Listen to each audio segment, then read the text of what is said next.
하나님의 사람도 죄의 본성을 가지고 있기 때문에 실수하고 죄를 짓게 됩니다. 여러분도 실수할 수 있고 목사도 실수할 수 있다는 말입니다. 그러나 실수가 실패를 의미하는 것은 아닙니다.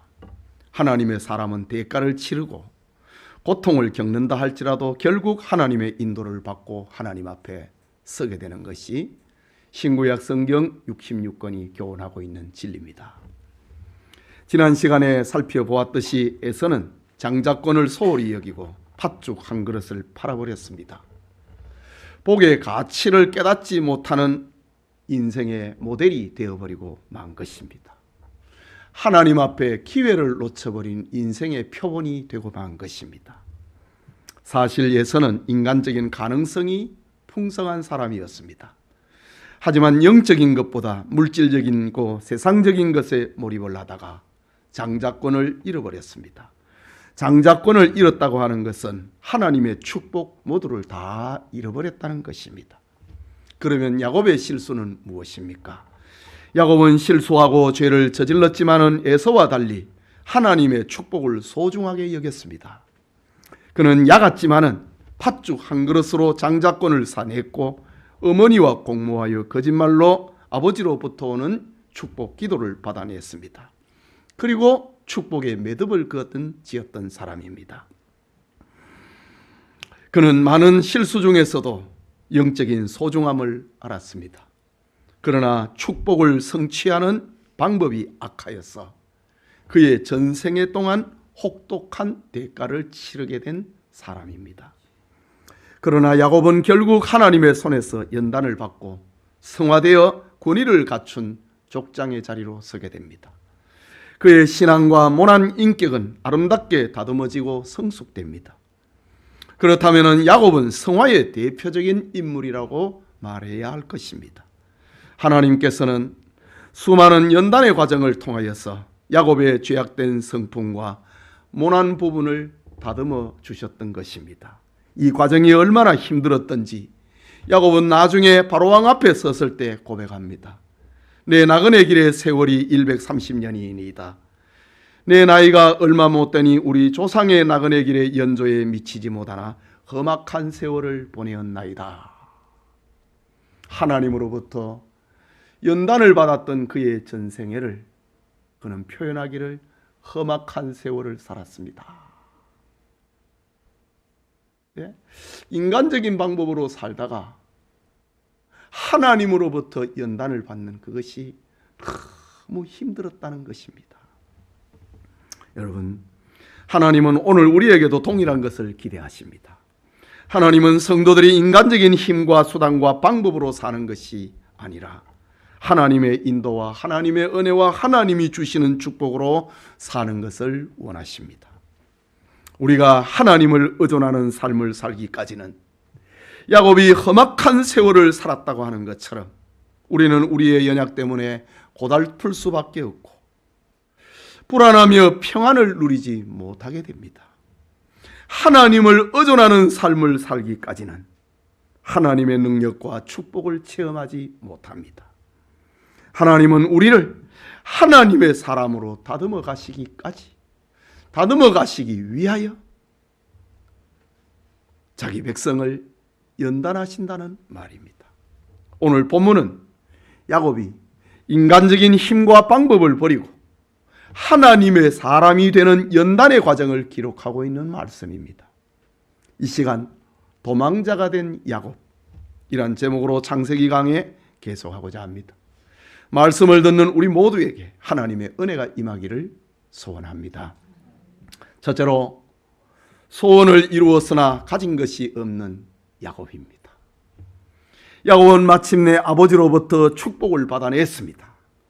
요즘으로 치면은 한판의 역전 드라마와 같았습니다. 야곱은 모든 면에서 불리한 조건을 가지고 있었습니다. 그는 장자가 아니었습니다. 형 에서처럼 남자답지도 못했습니다. 결정적으로 야곱은 아버지의 인정과 아버지의 사랑을 받지 못했습니다. 결국 이삭은 에서에게 장자권의 축복을 선포하기로 결심합니다. 그런데 아버지와 형의 계획에 야곱이 어머니의 도움을 받아서 에서를 따돌리고 아버지를 속이고 장자의 축복 기도를 받아냅니다. 게임이 되지 않는 상황에서 야곱은 결국 해내고 말았습니다. 꿈을 이루었습니다. 야곱의 인생에 이 일이 왜 그렇게 중요했을까? 야곱은 왜 그렇게 집요하게 장자의 축복 기도를 받아내고 싶었을까? 당시 이삭의 집안을 생각해 볼 필요가 있습니다. 이삭의 집은 작은 가정의 단위가 아닙니다. 이삭은 큰 세력과 재산을 가지고 있었습니다. 이삭의 아버지 아브라함은 상당한 재력을 가지고 있었고 세력도 나타내고 있었습니다. 아브라함은 5나라가 동맹한 연합군을 무찌르기도 하고 왕들을 대등한 관계에서 상대하기도 했습니다.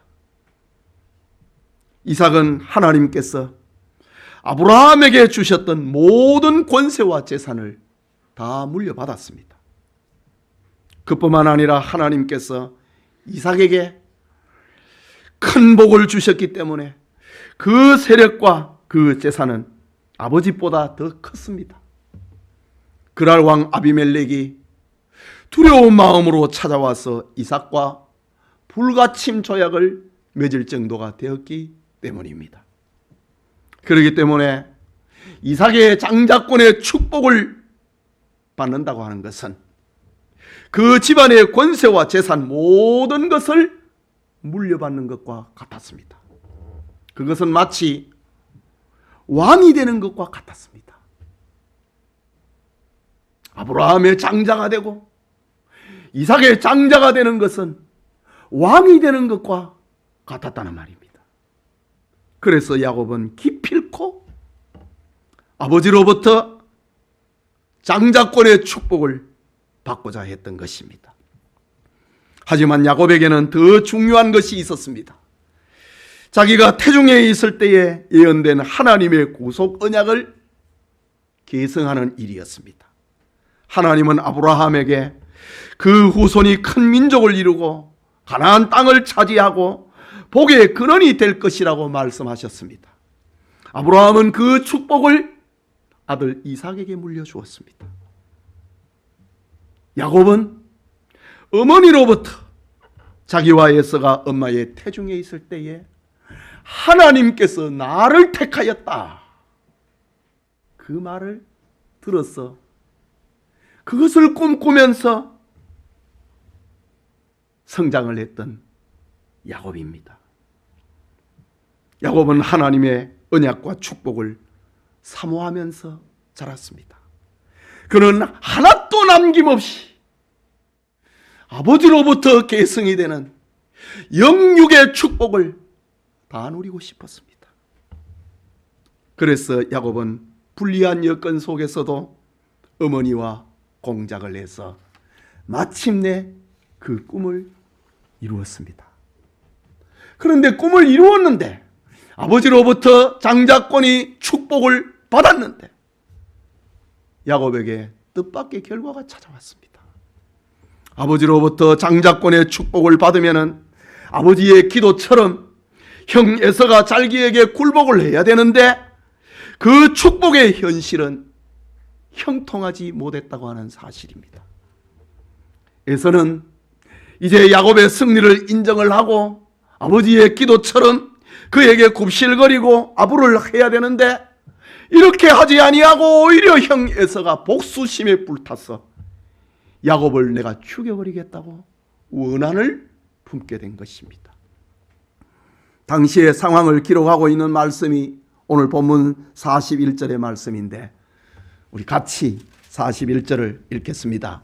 그의 아버지가 야곱에게 축복한 그 축복으로 말미암아 에서가 야곱을 미워하여 심중에 이르기를 아버지를 곡할 때가 가까웠은즉 내가 내 아우 야곱을 죽이리라 하였더라. 죽이겠다고 했어요. 야곱이 기대했던 것하고 전혀 다른 결과가 그에게 찾아왔습니다. 동생의 꿰매 넘어가고 그래서 팥죽 한 그릇에 장자권을 팔아넘기고 이제는 아버지가 자기에게 축복을 하려고 하는데 야곱이 속여가지고 자기가 사냥한 동안에 별미를 만들어서 자기가 에서라고 거짓말을 하고 아버지의 축복을 가로채 버렸습니다. 한 배에서 태어난 상둥이 동생이 너무 미웠습니다. 그를 죽이고 싶었습니다. 내가 죽여버리겠다고 했습니다. 마침내 아버지가 죽으면은 아버지가 지금 곡할 때가 다가오고 있는데 아버지가 죽으면은 내가 동생을 죽이겠다고 다짐을 합니다. 야곱은 모든 것을 다 얻은 줄 알았는데 손에 잡히는 것이 없습니다. 그는 소중한 형제 우애를 잃어버렸습니다. 그렇게 아끼고 사랑하던 어머니 리브가와 생이별을 해야 했습니다. 자기가 태어나고 자란 고향과 친구들과 무엇보다도 축복의 터전인 아버지의 집에서 아무것도 가지고 가지 못하고 지팡이 하나를 들고 물 한 병을 들고 그 집에서 도망쳐야 하는 신세가 되고 말았습니다. 왜 야곱에게 일이 이렇게 꼬여버렸는가? 그는 장자의 축복권, 아버지로부터 오는 이 축복 기도를 받으면은 이런 결과가 올 것이라고는 상상도 하지 못했습니다. 그렇다면 왜 야곱에게 이런 일이 일어났는가? 야곱에게 이런 일을 생기게 하시는 분은 하나님이었습니다. 하나님은 자기 백성이 사기치고 속여서 하나님의 뜻을 이루고 형통하게 사는 것을 하나님은 원하지 않았다는 말입니다. 말하자면 성도가 세상적인 힘과 세상의 방법과 세상의 수단으로 사는 것을 하나님은 허락하지 않는다는 말입니다. 하나님은 택한 백성이 하나님을 의지하고 하나님의 인도를 받으며 하나님이 주시는 것으로 살기를 원하시지 인간 방법으로 사는 것을 원하지 않으신다는 말입니다. 그런데 야곱은 그렇지 못했습니다. 그는 자기가 원하는 것을 얻기 위해서 형에게 상처를 입혔습니다. 약삭 발랐습니다. 거짓과 속임수를 사용을 했습니다. 그리고 아버지를 속이고 하나님을 속였습니다. 하나님은 이것을 인정하지 않습니다. 하나님은 이런 야곱의 삶을 좋아하지 않습니다.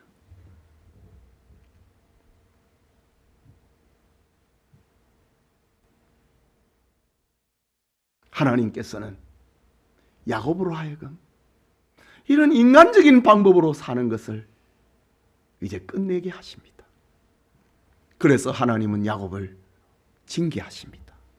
야곱을 벌하십니다. 오늘 본문의 말씀처럼 야곱의 상황은 예기치 못한 방향으로 지금 흘러갑니다.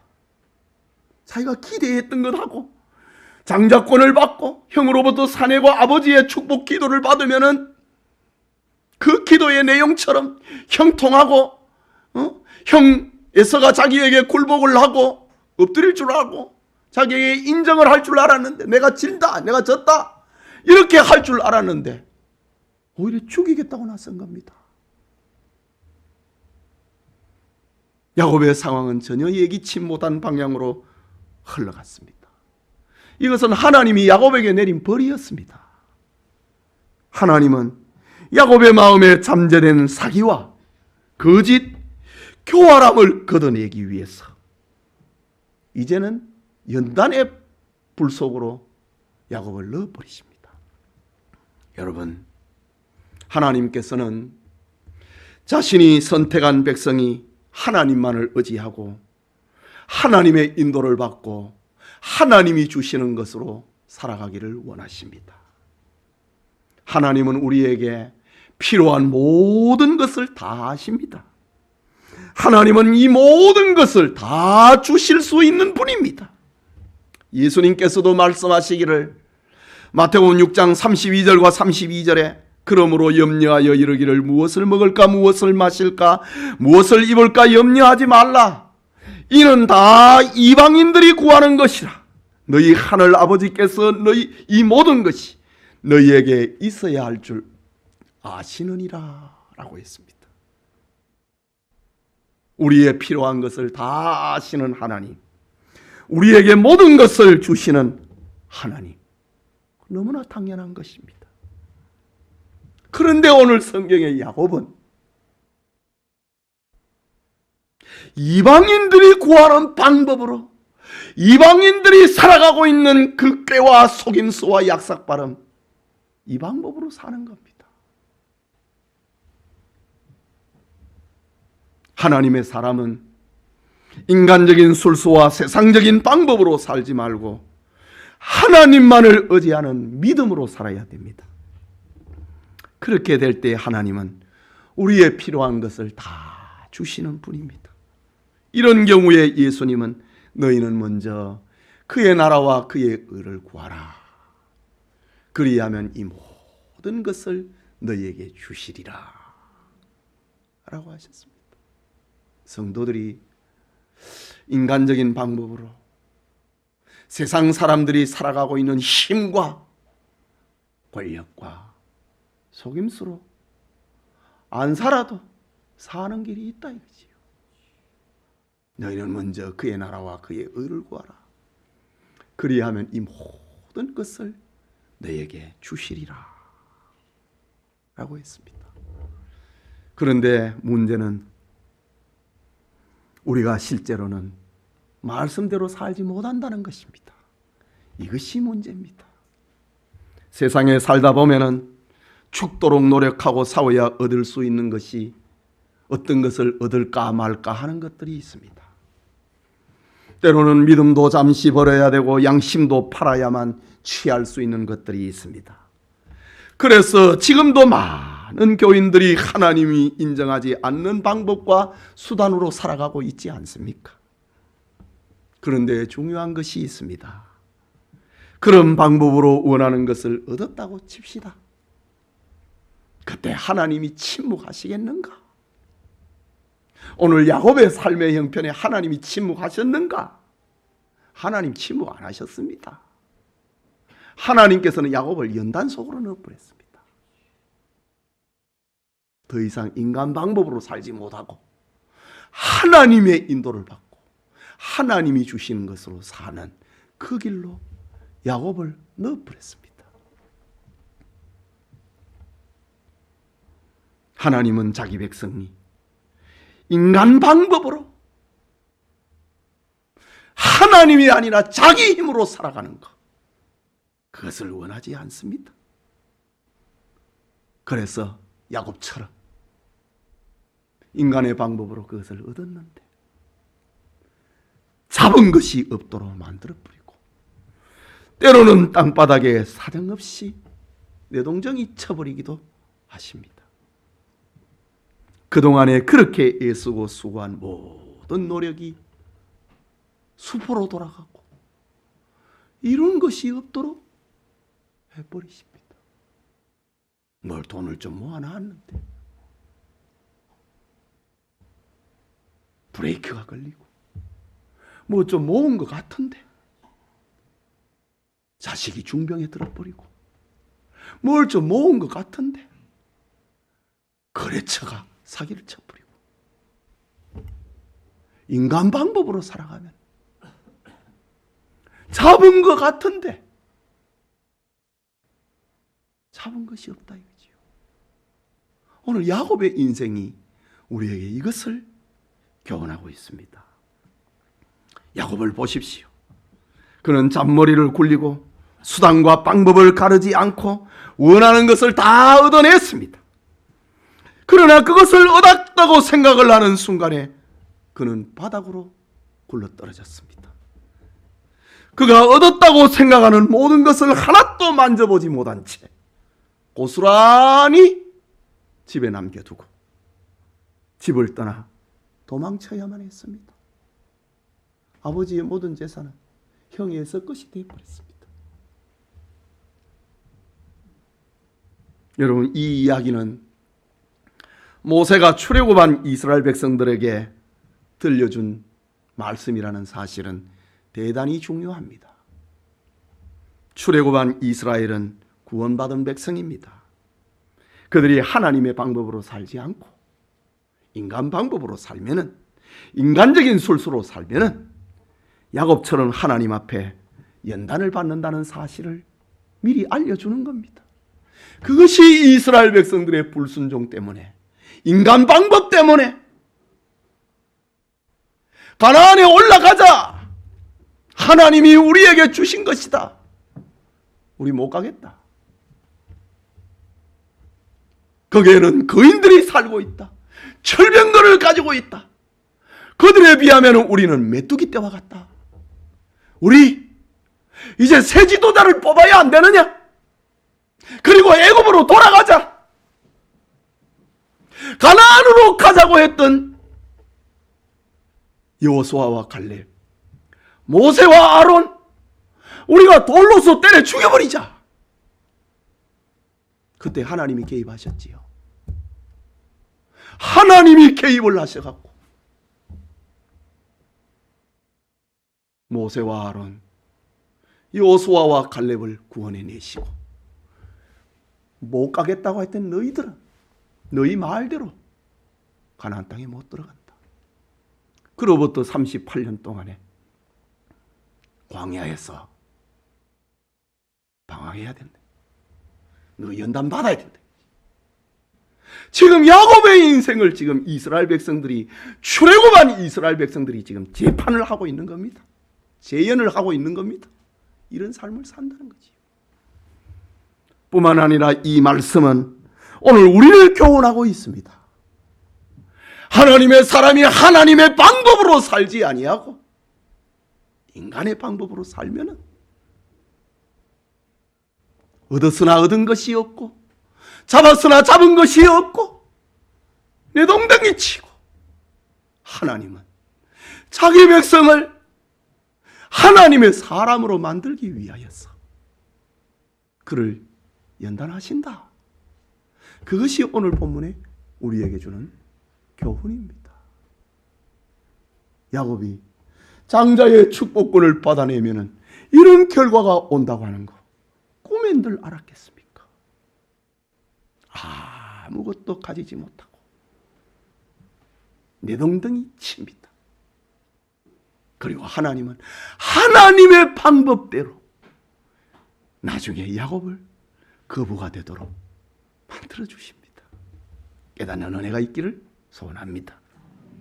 둘째로, 야곱을 도피시키는 어머니 리브가입니다. 보면 42절에서 44절의 말씀 우리 같이 읽겠습니다. 맏아들 에서의 이 말이 리브가에게 들리매 이에 사람을 보내어 작은 아들 야곱을 불러 그에게 이르되 내 형 에서가 너를 죽여 그 한을 풀려 하니 내 아들아 내 말을 따라 일어나 하란으로 가서 내 오라버니 라반에게로 피신하여 내 형의 노가 풀리기까지 몇 날 동안 그와 함께 거주하라 라고 합니다. 어머니 리브가는 족장 집안의 안주인으로서 많은 정보를 듣는 그런 위치에 있었습니다. 리브가는 이삭이 에서에게 축복하겠다고 하는 말을 듣고 에서에게 할 축복을 야곱이 받도록 만든 장본인 아닙니까? 이번에는 에서가 야곱을 죽이려 한다고 하는 정보를 들었습니다. 그래서 야곱을 이번에는 피신시켜야 되겠다. 이때부터 야곱의 삶은 도망자의 삶이 됩니다. 언젠가 도망자라고 하는 제목의 영화를 본 적이 있습니다. 영화에서 말하는 것은 도망자의 비극은 갈 곳이 없다는 겁니다. 도망할 곳이 없다는 겁니다. 결국은 추적자에게 발견되고야 마는 겁니다. 도망자의 삶은 지치고 고독합니다. 도망자의 삶은 외롭고 피곤합니다. 도망자의 삶은 심지어 자살까지 하고 싶은 충동이 일어나는 것입니다. 오늘 성경을 보면은 리브가는 사랑하는 아들 야곱과 함께 원하는 목적을 이루었습니다. 그것을 이루는 수단과 방법은 거짓말과 사기였습니다. 리브가 역시 하나님의 언약이 야곱에게 있다는 사실을 알고 있었습니다. 그러나 그것을 이룸에 있어서 잘못된 방법을 선택을 하고 잘못된 방법으로 목적을 이루는 그런 실수를 범했습니다. 그렇다면 리브가도 하나님으로부터 혹독한 대가를 받아야 그는 하나님의 사람입니다. 시련이 따르게 된다는 말입니다. 오늘 성경을 보면은 리브가는 야곱뿐만 아니라 아들 에서도 그 성품도 잘 알고 있는 엄마였습니다. 다혈질 성격의 에서의 분노는 지금은 끌어올랐지만은 조금 시간이 지나면은 동생이 했던 악행은 잊어버리고 에서의 분은 그의 성격을 보면은 풀릴 것이라고 생각합니다. 그래서 집안에서 형이 동생을 죽이는 살인 비극이 일어나지 않도록 하기 위해서 엄마는 지혜를 짜내고 이 둘을 갈라놔야 되겠다, 이렇게 생각을 합니다. 그는 작은 아들 야곱을 불렀습니다. 너는 이 집을 잠시 떠나 있으라. 그리고 내 오라버니 너의 외삼촌 라반의 집에 가서 좀 며칠 머물러라. 네 형의 성격을 잘 아는 것처럼 형의 성격은 곧 사그러들 것이다. 그때까지만 좀 기다려라. 너가 거기 있으면은, 외갓집에 가 있으면은 내가 사람을 보내갖고 너를 다시 이 집으로 불러올 것이다 라고 합니다. 그러나 이것은 어머니 리브가의 계획이었습니다. 리브가의 계획은 이제는 자기 뜻대로 안 됩니다. 리브가의 착각이었습니다. 그렇게도 마음이 맞은 야곱, 그렇게도 정성과 사랑으로 다져진 리브가와 야곱의 모자 상봉은 그날이 끝입니다. 그뿐만이 아닙니다. 야곱은 잠시 있기로 했던 외삼촌 라반의 집에서 무려 20년 동안이나 종살이를 합니다. 이게 지금 무슨 말입니까? 지금 그러면은 에서는 20년이 지나도 동생을 죽이겠다고 하는 원한을 안 풀었다는 겁니다. 20년이 지나고 우리 나중에 보겠지만은 야곱이 이제 돌아오잖아요.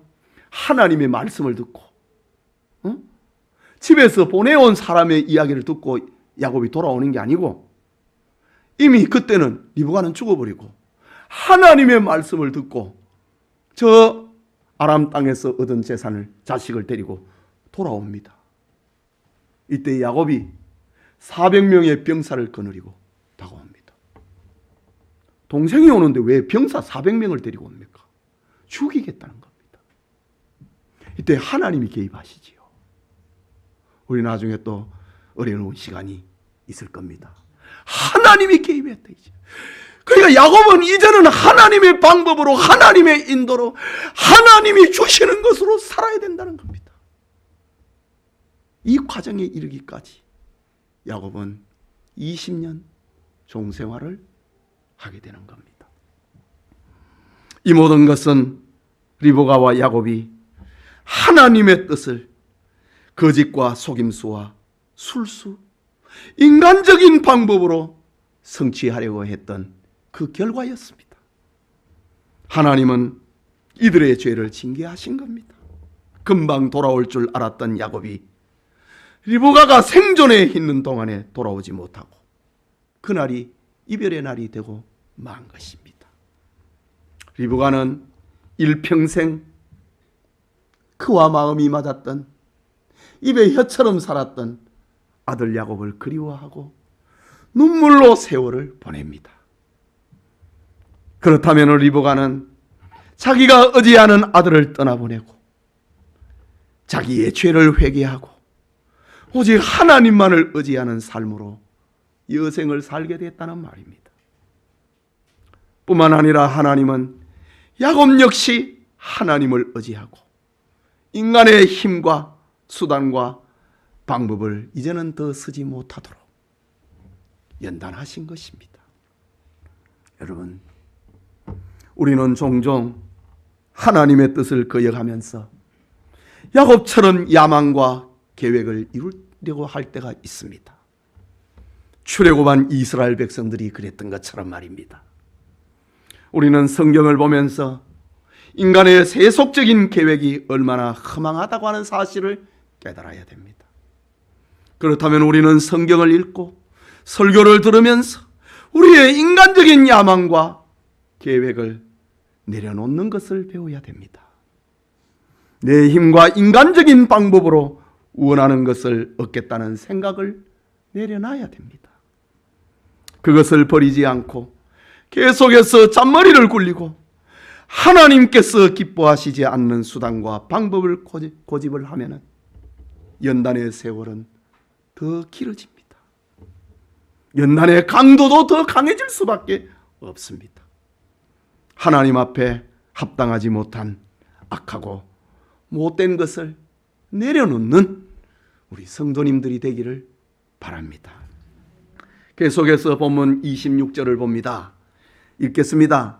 리브가가 이삭에게 이르되 내가 해 사람의 딸들로 말미암아 내 삶이 싫어졌거늘 야곱이 만일 이 땅의 딸들 곧 그들과 같은 해 사람의 딸들 중에서 아내를 맞이하면 내 삶이 내게 무슨 재미가 있으리까? 아직까지 리브가는 지금 꾀를 부리고 있습니다. 인간적인 방법을 쓰고 있습니다. 리브가는 에서가 야곱 죽이겠다고 하는 그런 정보를 듣고 야곱을 피신해야 되겠다. 야곱에게는 너 외삼촌 집에 잠시 피해 있어라. 형이 잠잠해지면 사람을 보내갖고 너를 다시 돌려보내게 할 것이다.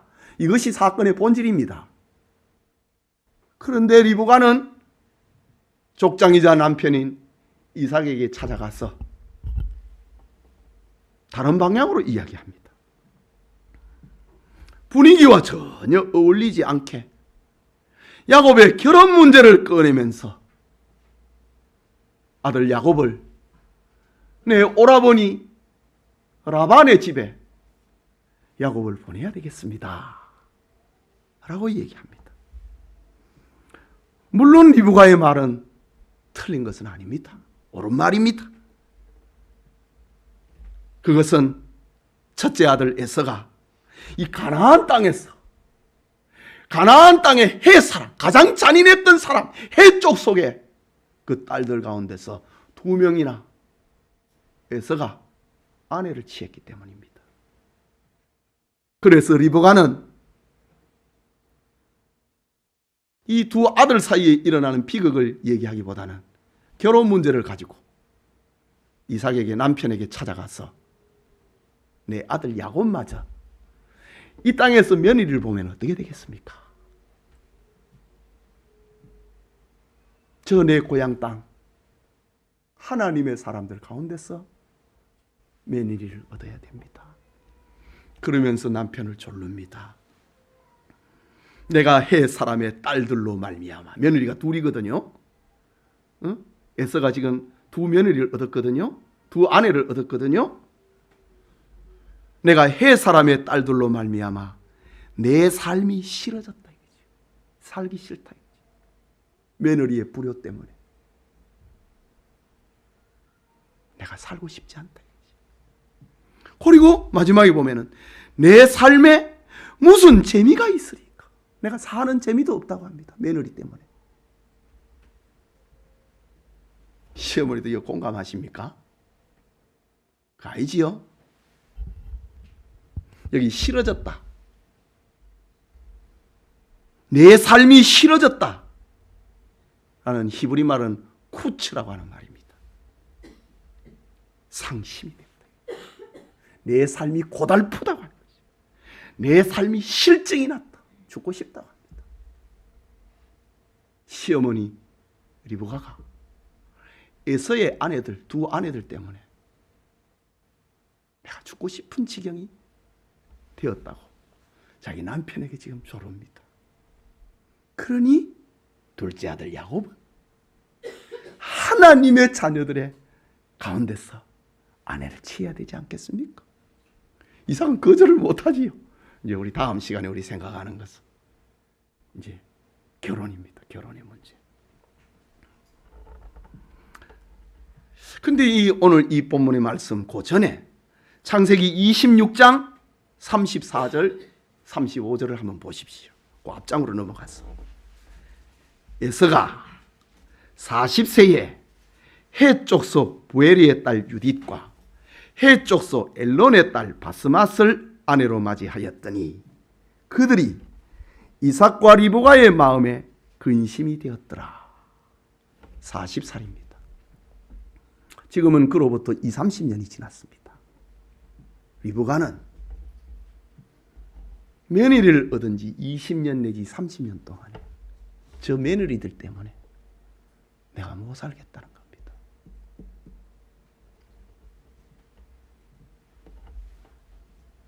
일찍이 에서가 가나안 땅 가장 호전적이고 우상 문화에 젖어 있는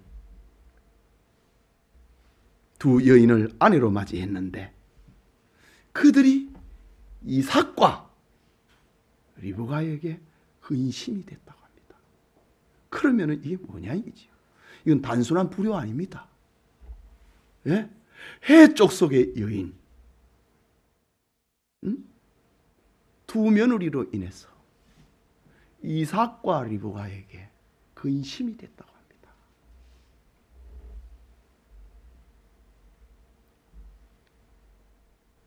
말하자면은 에서의 가나안 아내들의 행동은 우상 숭배에 젖어 있는 겁니다. 가나안의 음란 문화에 젖어 있는 겁니다. 그런데 오늘 본문의 리브가는 이 두 며느리로 말미암아 내 삶이 상심이 되고 고달프고 죽고 싶고 사는 재미가 없어졌습니다. 라고 합니다. 여러분 어쩌면은 리브가가 야곱에게 이렇게 집착을 했던 이유를 여기에서도 우리는 찾아볼 수 있습니다. 에서는 실패했다 이거지요. 내가 이삭만큼은 잘 키워야 되겠다. 여러분 그런 거 있잖아요. 내가 이번 결혼에서는 제대로 해야 되겠다. 자식을 향한 부모의 소원이 있잖아요.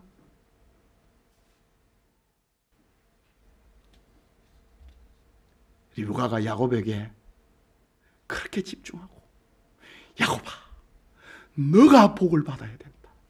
너가 하나님의 축복을 받아야 된다. 너는 내 뱃속에 있을 때 하나님이 말씀했다. 하나님의 축복을 저 불신 며느리가 가져가서는 안 된다.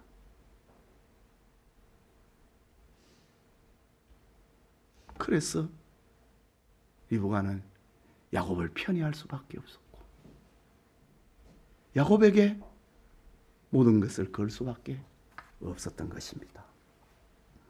어쨌든 야곱을 오라버니 집으로 피신시켜야 하는 사건의 본질은 에서가 야곱을 죽이려고 했던 것으로 발생된 것입니다.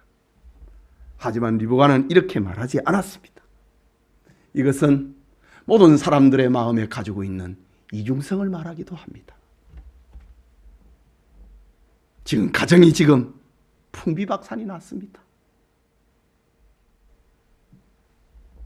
첫째 아들 에서가 이방 여인하고 결혼해서 우상숭배에 물들었지요. 음란 문화에 빠져버렸지요. 두 아들은 지금 싸움이 났습니다. 그냥 싸움이 아니고 내가 그를 죽여버리겠다고 합니다. 그런데 아버지는 이 에서를 편애를 하지요. 지금 가정은 풍비박산 났습니다. 이상적인 가정 아닙니다. 행복한 가정 아닙니다. 믿음으로 안 살면 이렇게 된다는 말입니다. 족장의 집에서 일어난 비극입니다. 형제가 원수가 되어버렸습니다. 야곱은 더 이상 아버지 집에 머물 수 없게 됐습니다.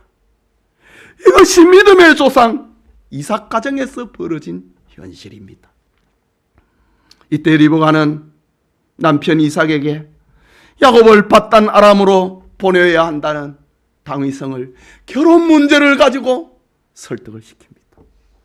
내가 해살한 며느리들 때문에 내 마음이 얼마나 상한 줄 아십니까? 그러면서 야곱을 저 고향 땅으로 보내서 거기서 며느리를 얻도록 만들어야 됩니다. 리브가는 결혼을 명분으로 이삭에게 야곱을 천정으로 도피를 시키고자 하는 계획을 이렇게 통과시킵니다. 야곱에게 에서라는 존재는 정말 불편하고 부담스러운 존재였습니다. 축복을 받았는데도 불구하고 하나님께서 본래 야곱을 택하셨지만 장자는 분명 에서였습니다. 에서는 야곱을 미워했고 원한을 품고 죽이려고 했습니다. 하나님은 왜 에서와 같은 사람을 통해서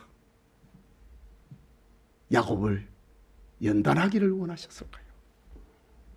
야곱의 교활하고 야곱의 거짓된 기질은 워낙 질기고 워낙 뿌리가 깊어서 에서처럼 20년이 지나도 그 원한을 풀지 않는 그런 사람이 옆에 붙어 있어야 되는 거예요. 에서뿐만이 아니라 외삼촌 라반도 하나님께서 야곱을 연단시키는데 요긴한 인물이었습니다.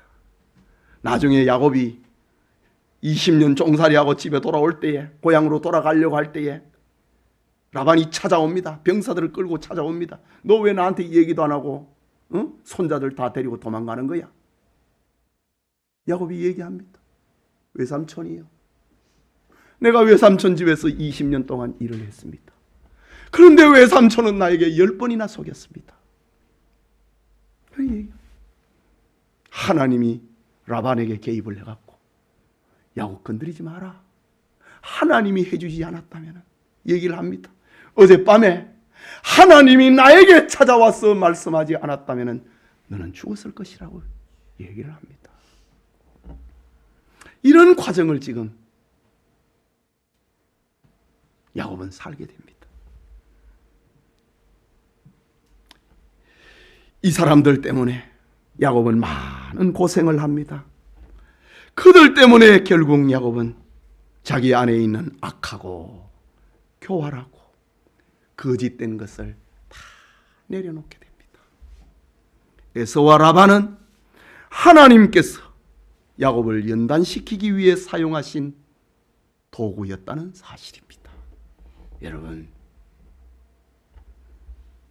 우리의 가정에 우리의 주변에 에서와 같고 라반 같은 사람은 얼마든지 있을 수 있습니다.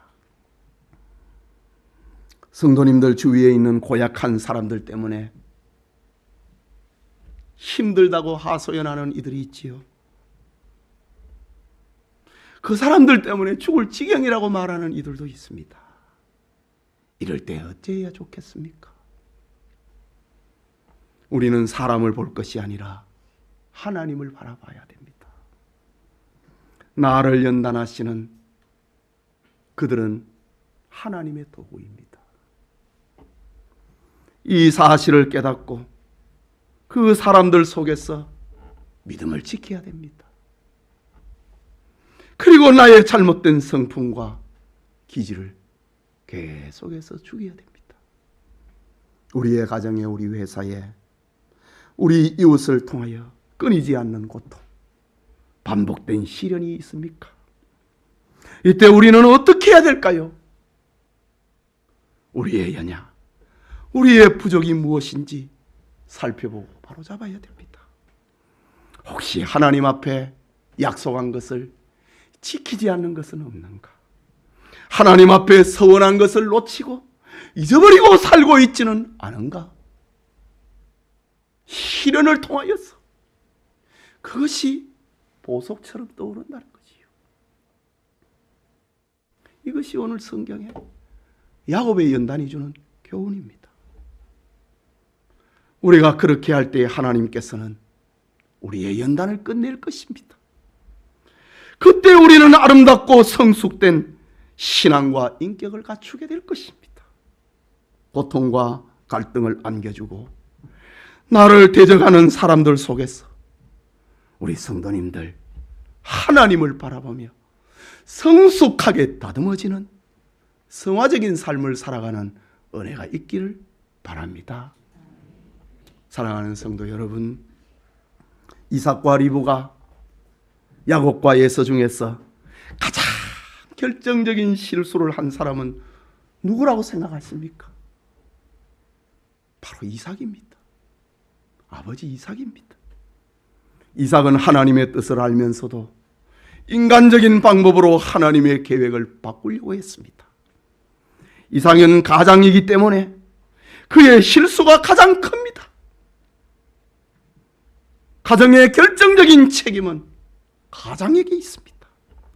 가장이 제자리를 찾지 못하면 가족은 방황하게 됩니다. 아버지가 안 계십니까? 엄마가 제 역할을 하지 아니하면 가족은 방황하게 됩니다. 만일 이삭이 하나님의 말씀과 하나님의 뜻에 순종했다면 그의 아내 리브가는 아들 야곱과 공모를 하였어 남편을 속이고 아버지를 속이는 이런 일은 하지 않았을 거 아닙니까? 이삭이 하나님의 말씀에 순종했다면 야곱과 에서가 원수가 되고 리브가는 아들을 떠나보내고 야곱은 사랑하는 가정을 떠나지 않아도 됐었습니다. 모든 문제의 근원은, 비극의 근원은 가정의 영적 제사장인 이삭이 그 믿음이 희미해져 버렸기 때문입니다. 이삭이 제 역할을 하지 못하기 때문에 벌어진 비극입니다. 우리 성도님의 가정에서 제일 중요한 사람은 가장 아버지입니다.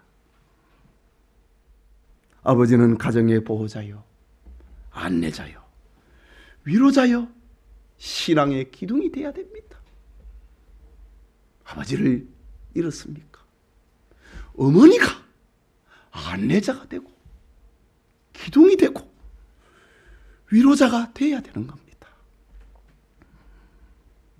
뿐만 아니라 오늘 본문의 말씀처럼 야곱이 인간적인 술수와 사기와 거짓말을 사용을 하지 않고 그냥 가만히 있었더라면, 하나님의 인도에 자기를 맡겼더라면 하나님께서 이 모든 것을 야곱에게 주셨을 겁니다. 라반이 야곱을 죽이려고 했을 때 하나님이 나타나셨고, 에서가 400명 군사를 거느리고 야곱을 죽이려고 했을 때 하나님이 나타나셨습니다. 이삭이 에서에게 축복하려고 했을 때 야곱이 속이지 않았다면 하나님이 그 자리에 개입을 했습니다. 축복 못하게 했다 이거지. 그런데 야곱은 못 기다린 겁니다. 인간 방법으로 산 겁니다. 야곱은 축복을 얻기 위하여 하나님의 방법을 거절하고 인간 방법으로 그것을 얻어냈습니다. 그런데 남은 게 하나도 없습니다. 그런데 얻은 것이 하나도 없습니다. 잡은 것이 하나도 없습니다. 모든 것을 다 형에게 넘겨버리고 도망자가 되고 맙니다. 그때부터 야곱의 고달픈 연단의 시간이 시작됐습니다.